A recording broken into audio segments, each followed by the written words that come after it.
Yeah, Scorpion's always been my favorite character, and he still is to this day. Fight!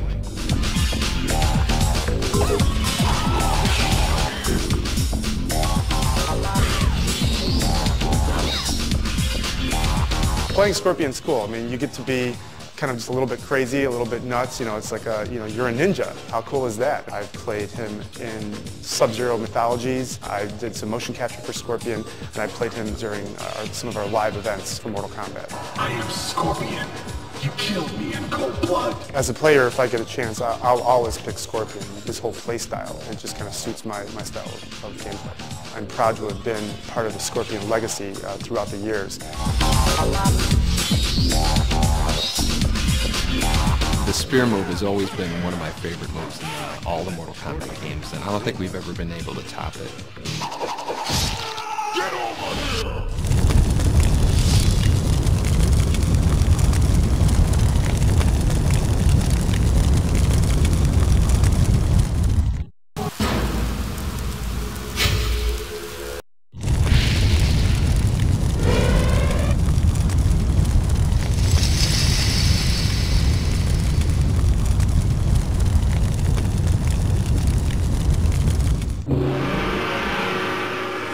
My name is John Turk, and I'm Sub-Zero.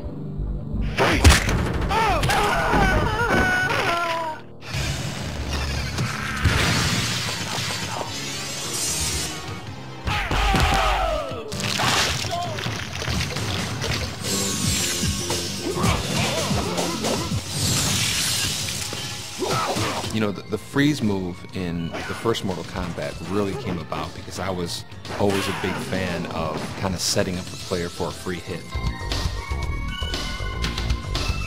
We walk over to the game and, you know, they're playing Mortal Kombat 3 and, you know, the kid's playing Sub-Zero and I'm standing right behind him and he doesn't even realize that the guy he's playing is right behind him. Let's get something straight. I am not a ninja. I am Lin Kuei. Scorpion was a ninja.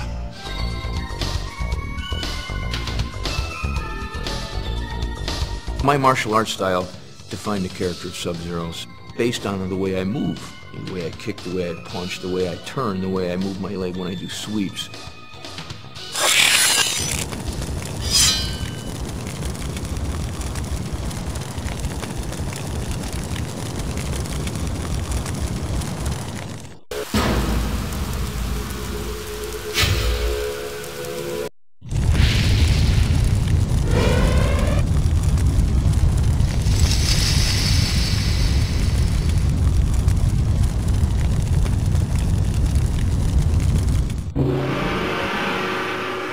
My name's Rich DeVizio, and I played Baraka in Mortal Kombat 2.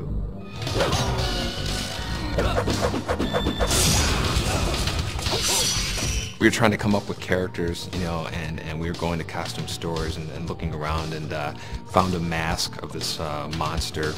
There was this very tight mask that I had to wear. You know, painted it up, you know, kind of made it all butchered up his face. And I just remember tons and tons of water just coming down my neck. And we took like, you know, fake nails and put them on for his teeth and spray painted them silver. This mask was skin tight. And those made up his teeth. And so people don't realize that, you know, this really scary creature is made up of, you know, a mask and some fake fingernails that were bought in a supermarket. That shoot was unbelievable. Baraka hasn't been in many Mortal Kombat games, but he's been a fan favorite for a long time.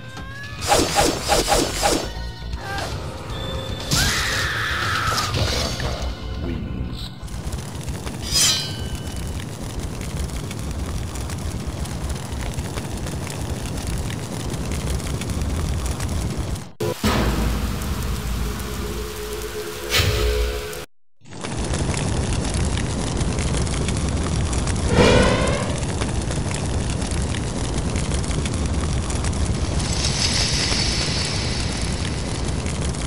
This place, it feels dark. As dark as every heart that inhabits it. Shujinko is kind of our next generation Liu Kang. Through the conquest mode, you learn about Shujinko's past.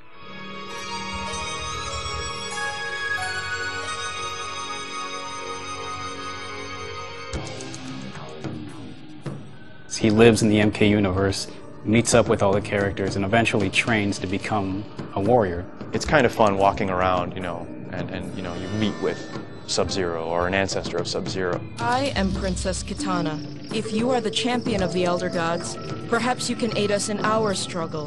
When you finish it, you see him at age, 60 or something like that, and that's when he is basically unlocked in the arcade game.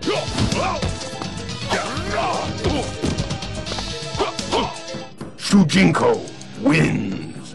Everything from, 20-year-old Shujinko up to old man Shujinko is voiced by Max Crawford. Younger Shujinko is just a little variation of my actual voice. Good to see you again, Damashi. It was fun doing the old man. Oh, Master Boraicho, crack the dojo window.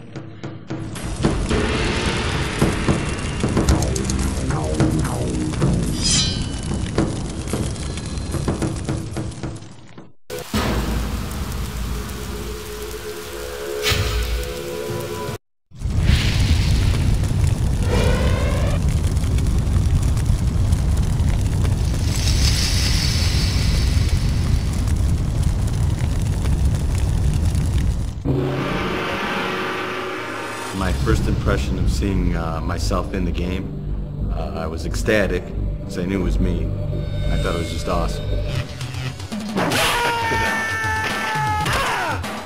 God of Thunder and Lightning, that just kind of became what his thing was. And I think that was really kind of what inspired a lot of his special moves, was the fact that he was a god.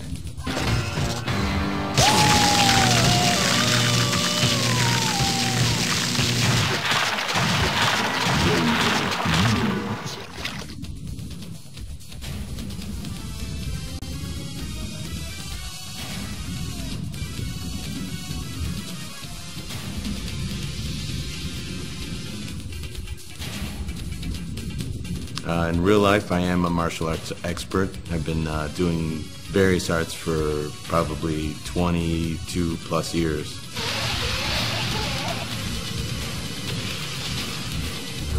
I'm wearing this hat. Got that on. Got that action working. Yeah, the hat is gone. It was destroyed with one of the falls that Carlos took, and I don't think we've seen it ever since. Do I have the hat? No, I wish I did. That's probably the one thing I wish I had. I feel really thankful to be part of the Mortal Kombat legacy, and it's changed my life incredibly.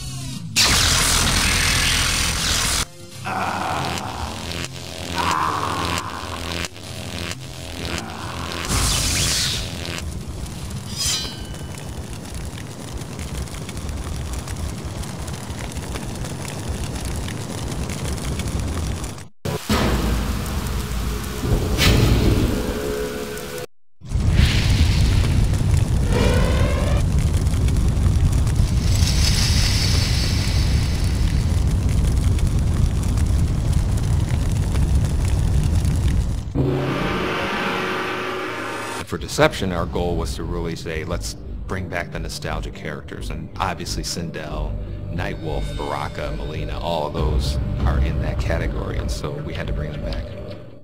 Fight!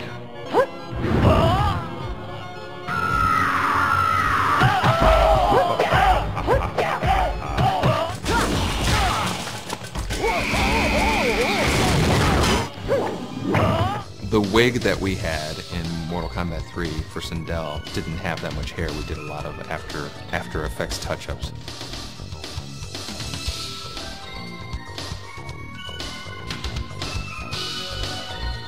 She had this ability to scream at super loud volumes, and that would stun the opponent and give you kind of a free hit.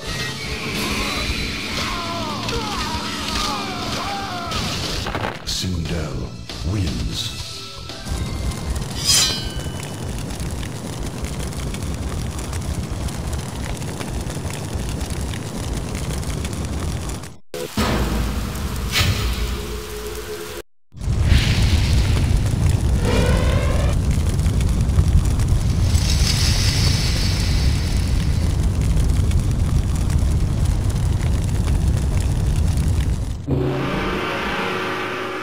Well, I think Katana was really one of the favorite characters from Mortal Kombat 2. She was a new character. She had ridiculous combos that people, came up with that I had not even thought of. So when I saw people doing Katana combos, in the corner, you knew there was something special because people were taking the game in a direction that you wouldn't even think of.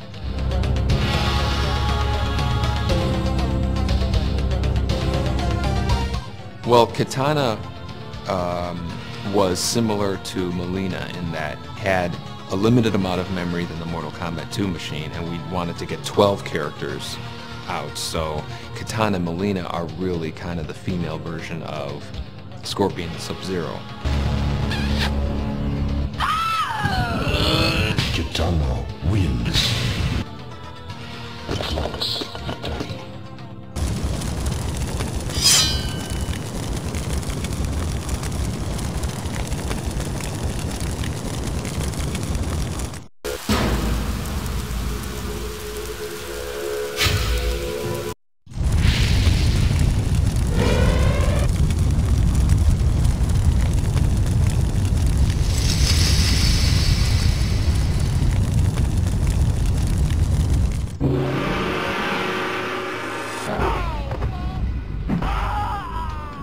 There were actually 2 Goro models made, and one was used for the actual game and it was posed and, changed so much that it kind of fell apart over time.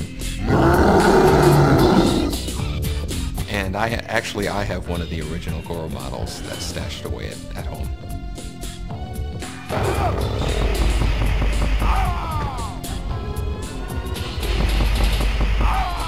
Flawless victory.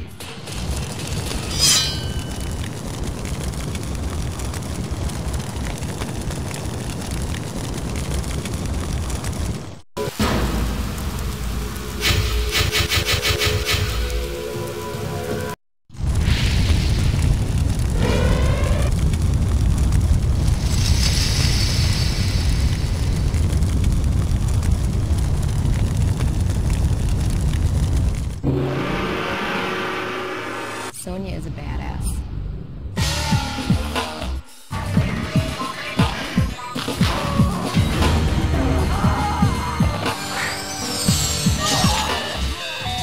Carrie was easily one of the best people we've worked with in terms of actors playing the characters. Yes, I still have the Sonya costume. Every once in a while, I'll bring it out. I'll absolutely see Sonya again in future Mortal Kombat games. I would love to play Sonya again.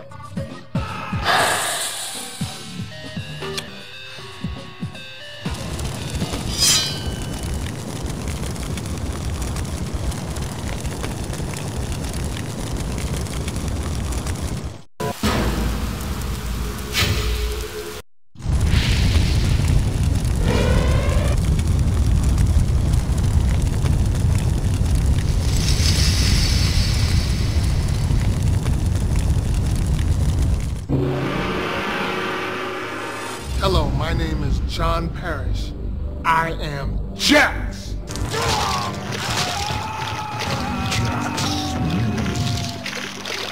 Fatality. Being the big guy, I was using raw strength and mental attitude. Be energetic, to be powerful, to actually portray myself as a hero, as I would look at it. John Parrish was great to work with. He was really one of the easiest guys to work with in terms of being able to do all the moves and all of the special attacks. I am the real Jax. We worked with him throughout Mortal Kombat 2 and Mortal Kombat 3, and he did a lot of promotional stuff with us. It was really great. When he first put the makeup on my arms, it took him 6 hours to do total.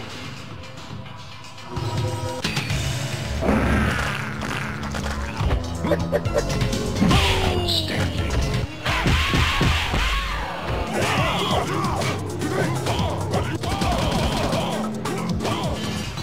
Actually, it feels great to be part of the Mortal Kombat legacy.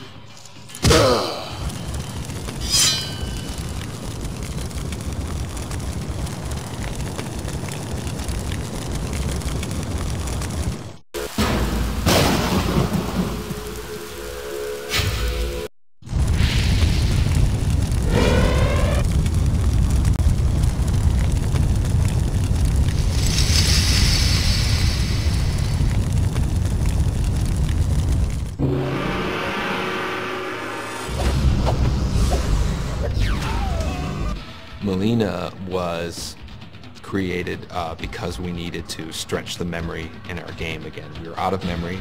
We had a cool female character in Katana, and we wanted to kind of double up on that and give her, you know, special moves, make an anti-Katana in a sense. And so that's kind of where Melina came from.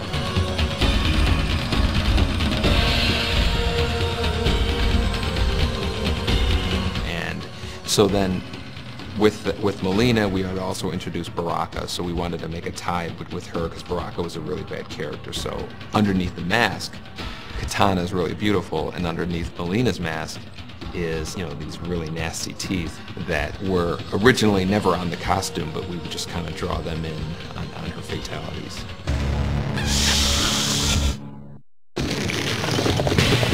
Melina.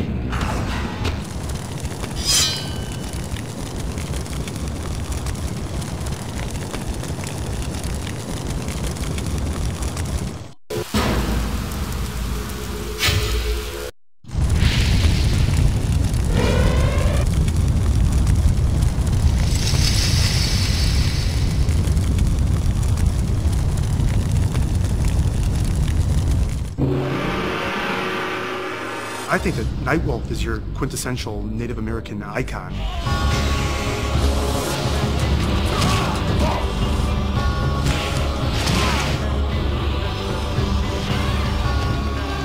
Just a strong, proud person with, you know, pride. He's got honor, has rules, but at the same time, he is definitely no pushover. Well, the Nightwolf costume looked a lot better on the drawing than I think it did on me, but you know, we made do. Nightwolf's fatality was holding his tomahawk up to the sky, channeling light into it, right into his enemy for his final blow.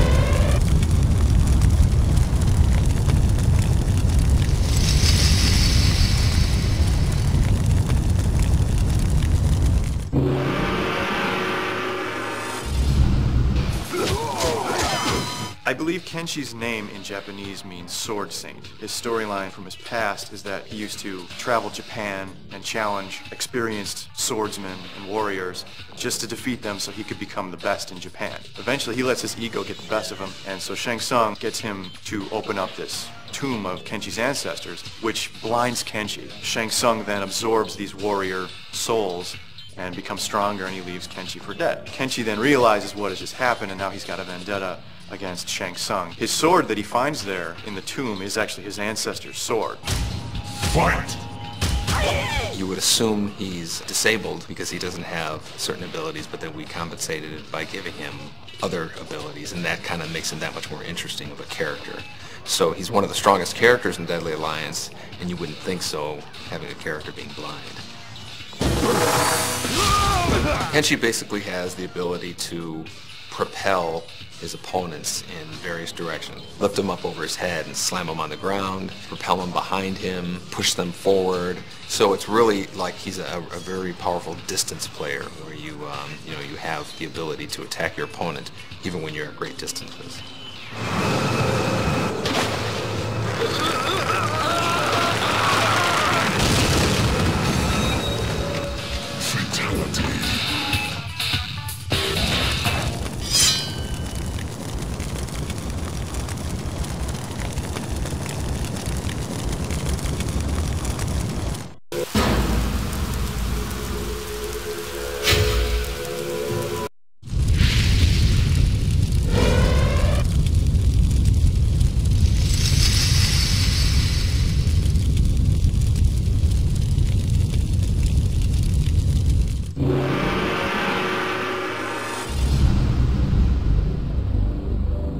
Smoke originally came from our memory limitations that we've had in doing arcade games, and just as Scorpion and Sub-Zero were using the same images and getting more mileage out of them by changing the color, When we were out of memory for Mortal Kombat 2, I always liked putting in the secret characters in the game at the last minute that nobody knows about. That was kind of like the origin of Smoke and Jade. They were, you know, just kind of like the alternate colored versions of Sub-Zero and Mileena and Katana.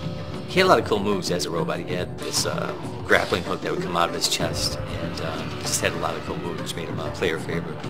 We brought Smoke back for Deception just because people have been asking about him for a while now. It was funny because a lot of fans like the ninja version, a lot of fans like the robot version, so we thought it would be a good idea to bring back both. Every one of our characters in Deception has kind of two costumes, and so for Smoke we decided we're going to have him be a normal ninja like people had seen him before in Mortal Kombat 2, and then also his Mortal Kombat 3 persona, which is kind of like the cybernetic ninja. Players can pick which one they want to play as.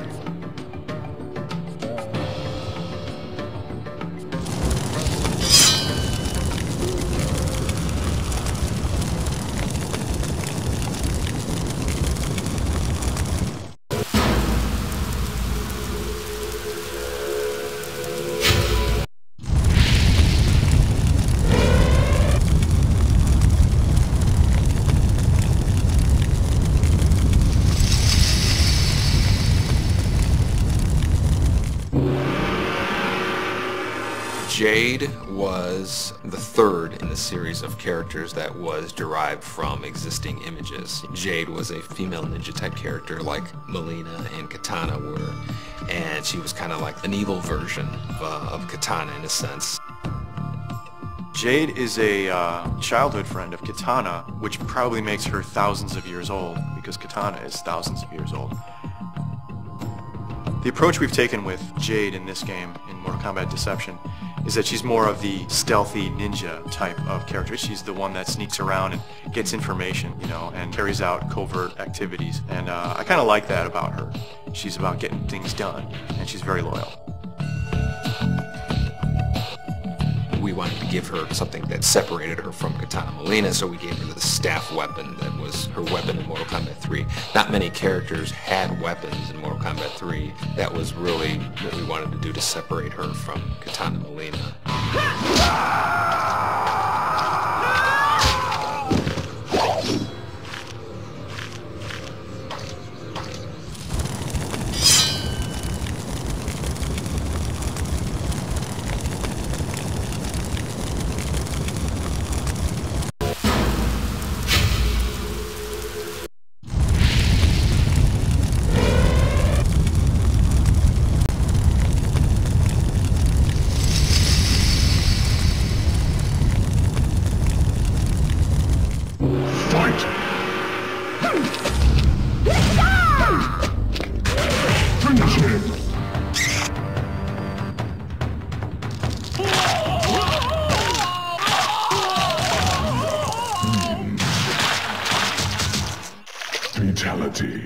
I guess not many people know that the Tanya character is named after my sister, who's named Tanya, and as well as my other sister's name is Sonia. Tanya is the daughter of an Edenian ambassador, but she has sided with the bad guys in previous games. She turned on Liu Kang in her ending in Mortal Kombat 4, that she, you know, sided with Shinnok, you know, and she sided with the Deadly Alliance even at one point. Now she's siding with the Dragon King, not so much because she wanted to, but because she was almost forced into it.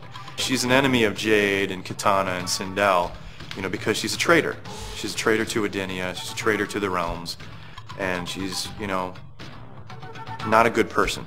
Tanya has always had her boomerang projectile move, which is one of the more outrageous projectile moves in the game. And we're giving her that boomerang move in Deception again. And in addition to that, she has a weapon. So she has a bigger arsenal of attacks than she did in the previous games. Let's finish him!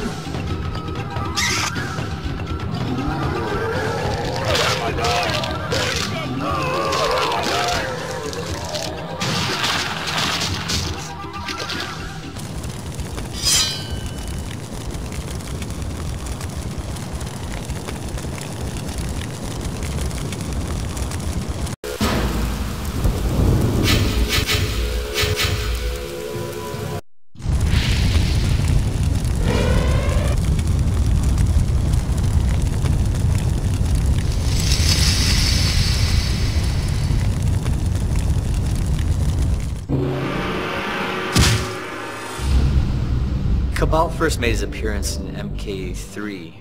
He was originally designed as kind of this nomad, sand person kind of character. Again, we really wanted to create a character that seemed to have a handicap of sorts in terms of he had this breathing apparatus that kept him alive. He still had these incredible powers that none of the other characters had. He had a lot of cool moves. He had this dash, which he would run past a character, spinning him around, and then he could pull off some combos on him. And everybody kind of liked his tornado move where he would run by the opponent and then they would spin like a top and they kind of get a free hit on them. Kabal also had these hook sword weapons that one of the few characters in the 2D games that actually had a weapon in the game. So that kind of made him stand out. He was actually one of the characters that was considered almost too powerful in Mortal Kombat 3.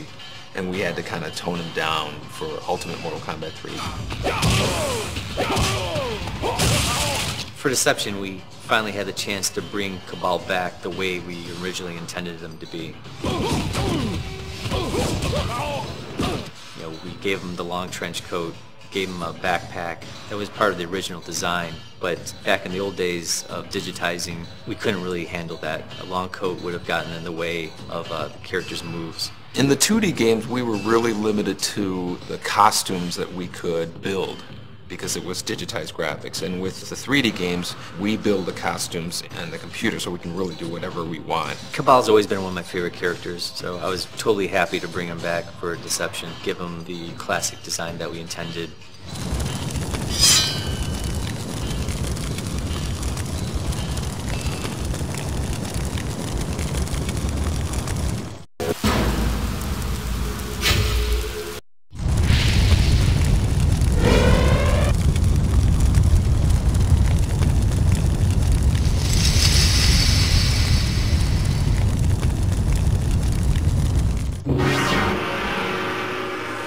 Shang Tsung, he is the symbol of evil for Mortal Kombat. He's always around. I think he's been in almost every game.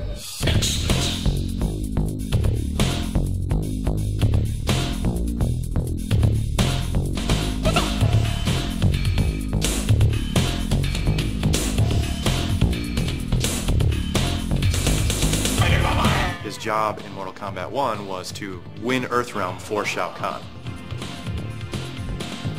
Shang Tsung's stance I thought was really unusual, and it was kind of like this. Very different, very unique from all the rest of the characters in the game. Kung Lao, Johnny Cage, Reptile.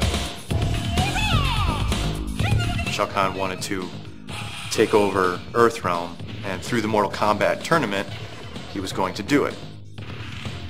Shang Tsung was probably one of my favorite characters in the series. He always kind of had the sinister edge, more so than some of the other characters, a bit more regal kind of feel, and that's what I tried to capitalize on in redesigning him for Deadly Alliance.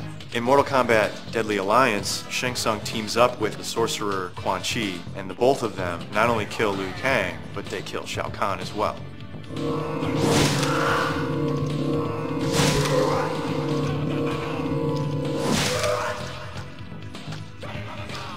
Shang Tsung wins. Fatality. Shang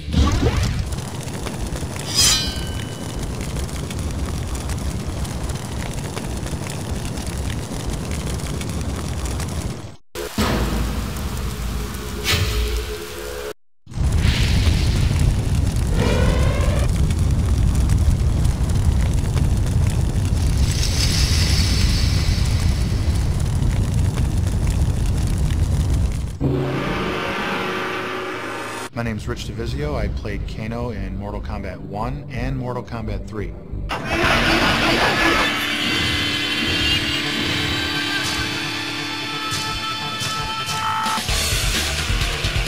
We wanted to make a guy who was kind of half cyborg, half human, and so we put this metal plate on his face.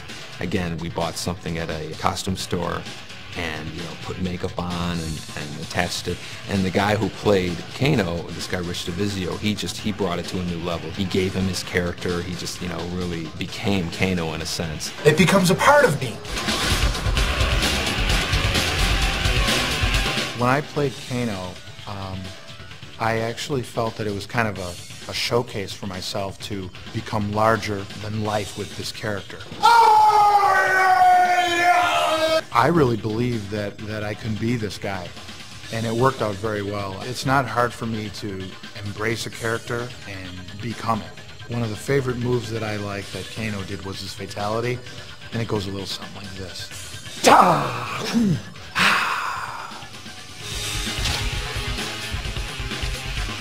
Kano wins!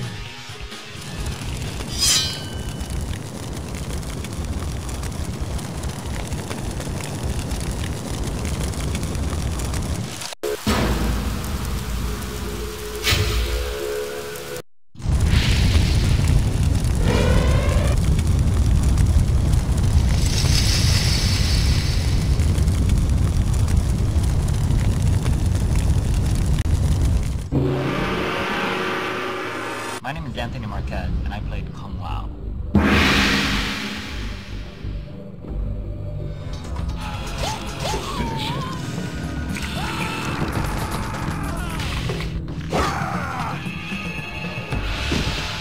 After the first Mortal Kombat, the creators wanted to introduce another Shaolin monk type character. They had heard about me, and I seemed right for the part. Tony was probably one of the best martial artists that we worked with. You could see his character, you know, the kicks are really high and they're authentic, so he lent it a lot just because of all of his experience with martial arts. So in terms of his attitude, the way he moved, the tilt of the hat, all of that stemmed from what I thought Kung Lao should be. The favorite part of my personality always stemmed from the hat. You put on the costume and you're still just a person in costume. But once that hat goes on, it's almost like being Clint Eastwood in an old Western movie with the brim of the hat hiding your eyes, and when you slowly tilt that head up, you know once you make eye contact, that's Kung Lao. It's no longer Anthony Marquez, it's Kung Lao.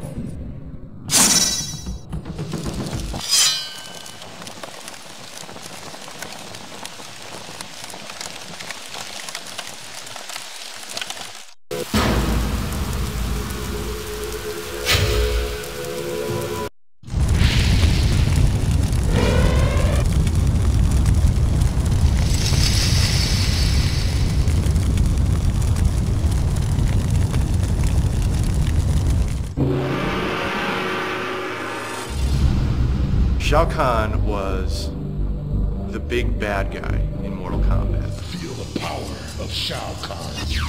Well, Shao Kahn is kind of like the top of the ladder in terms of big bad guys in the Mortal Kombat series. Prepare to die. He was really the boss's boss in a sense, and he was basically the guy that everybody was ultimately trying to stop in terms of his invasion of Earth in Mortal Kombat 3. And he also had this charge move that would attack you with, and a lot of players didn't realize that all you had to do was duck underneath the charge move and then you got a free uppercut. Once they discovered that, he became a lot more manageable of a character to fight against, but until they discovered that, he seemed almost undefeatable. Shao Kahn was killed in Mortal Kombat Deadly Alliance, but nobody really ever dies in Mortal Kombat.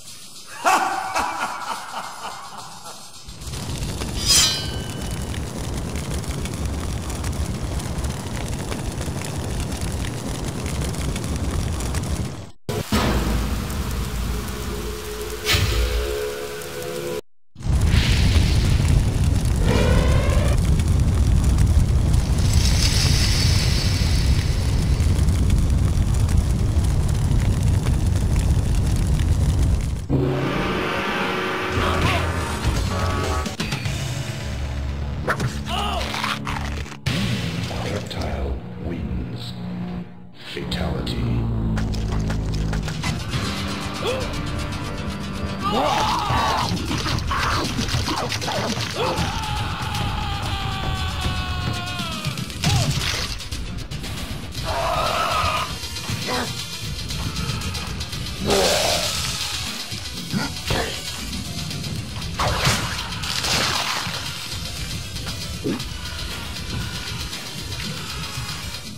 Reptile actually was the character that I came up with driving back to work from lunch on a Saturday. We had seen how much we got away with in terms of Scorpion and Sub-Zero changing ninja palettes, and I really wanted a super secret hidden feature in Mortal Kombat 1, and came up with these really odd set of circumstances to make Reptile appear. It was rare enough that people would say that they had seen him and nobody would believe him, and so it worked out perfectly. I am Reptile. I talk like this.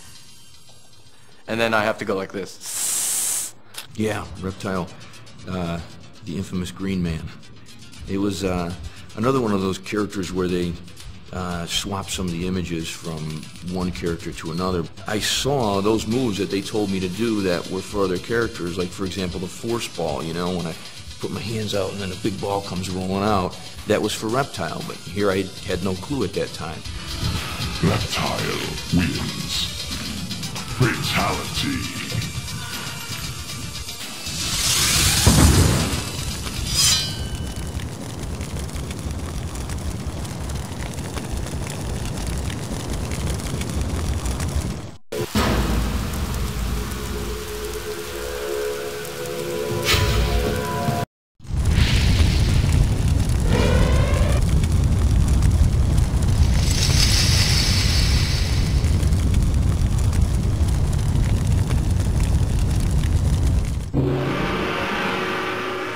The favorite character that I played in Mortal Kombat was definitely Quan Chi. Do not fail! We have toyed with the ninja long enough. Quan Chi was a really interesting character because he was created for a game called Mortal Kombat Mythologies. You are responsible for this, sorcerer! Which was an adventure game that was being produced at the same time as we were doing Mortal Kombat 4. And so we thought it would be interesting to have him make an appearance in Mortal Kombat 4 as well as Mythologies, even though those two games happen in completely different parts of the Mortal Kombat timeline. Quan Chi is one of the most mystifying characters to me. We really don't know what his origins are other than he's from the Netherrealm and he's part of the Brotherhood of Shadow. Who knows how old he is? You know, he could be as old as the Netherrealm itself. But he is definitely evil. He is definitely an evil guy. I think of him as the greatest sorcerer in the Mortal Kombat universe. I think of him as being even more powerful than Shang Tsung.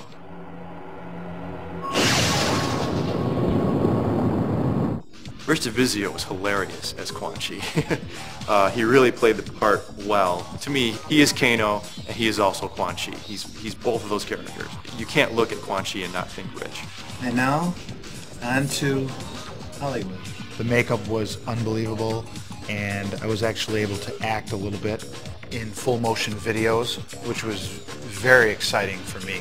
I remember that the impetus behind the cabinet design on MK4 was the reintroduction of the series back then. They wanted it to stand out in the midst of the arcades. As such, they wanted to push the sides as something that you could not miss. So we did some shots in the studio, had Rich come in, put fire behind him, big old Quan Chi face, no one can miss it. And that's what ended up happening. The first time I saw myself on the side of the Mortal Kombat 4 arcade stand-up, I was just blown away. That chapter, Mortal Kombat 4, was the Quan Chi show in a sense. Do not fail.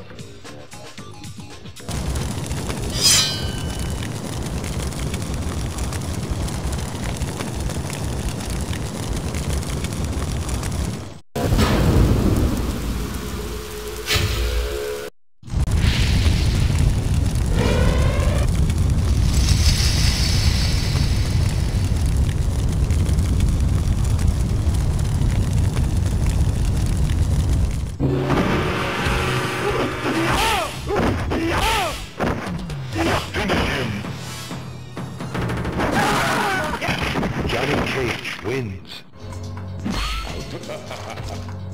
Finisher. Johnny Cage wins. Flawless victory.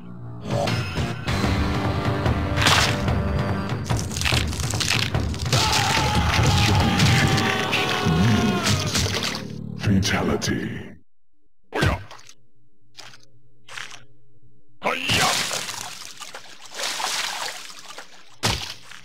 Johnny Cage wins. Fatality. Johnny Cage was kind of like our version of a Hollywood action star. He's the one character not to take too seriously. He's not a brooding hero. He's a, hey kind of hero. He's a Hollywood guy. A lot of flair, a lot of pizzazz, still very skilled martial artist, but put in the situation with all these noble Shaolin monks and Lin Kuei ninjas. Johnny Cage, to me, is almost like the comic relief of Mortal Kombat. He's the actor, so he doesn't take this all as seriously as a Liu Kang or Raiden or Kung Lao will take it.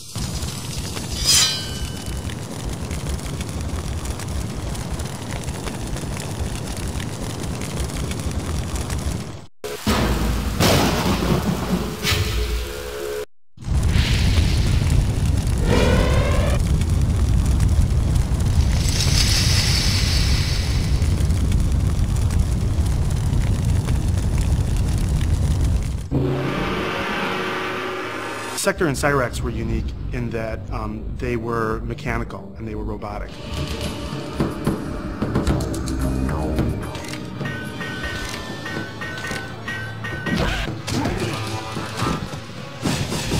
A funny story about Cyrax and Sector was that originally we could not think of a name for them, so Tony Goski came up with the name Ketchup and Mustard, Ketchup being Sector and Mustard being Cyrax. Cyrax was one of the many characters portrayed by Sal DeVita. When Sal was playing Cyrax, I felt the worst for him because he had this helmet on that I remember him sweating a lot inside, and he had just unbelievable tolerance for discomfort. The costume for Sector and Cyrax was really heavy. It was a lot of plastic armor and plastic chest plates, but then a custom-made helmet, but hot, uncomfortable, couldn't breathe, couldn't hear anything, but somehow we made it through it. It was great. Cyrax always had a lot of cool moves, a lot of cool gadgets. His chest opens up and bombs come out, nets come out. In Deadly Alliance, he had one of my favorite fatalities with the big claw, slams the guy down.